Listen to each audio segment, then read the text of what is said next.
اردو صحافت کا مذاق اڑاتے ہیں، لیکن وہ یہ نہیں جانتے کہ اردو صحافی کن دقتوں کے ساتھ، جو اردو اخبارات کے مالکان ہیں ان کو میں جانتا ہوں کہ اس مالک کو بھی کتنی صعوبتوں کا سامنا کرنا پڑتا ہے، کتنی اس کو جدوجہد کرنی پڑتی ہے.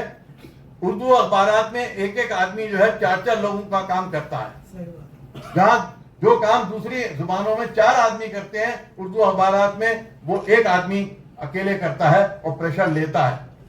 اور اس کے باوجود بہترین صحافت. یہ جو الزام ہے اردو صحافت پہ کہ اردو صحافت فرقہ پرستی پھیلاتی ہے، قطعاً بیجا غلط ہے.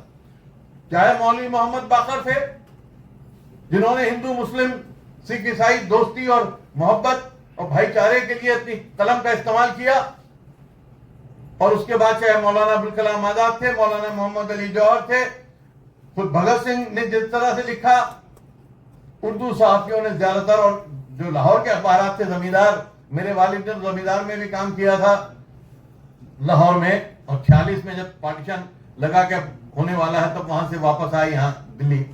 تو لاہور میں بڑی لڑائی لڑی گئی اردو صحافت کی. ملاپ پرتاپ، تیج اور زمیندار، ان اخبارات میں، اور ہندوستان پاکستان کی لڑائی بھی وہیں لڑی گئی.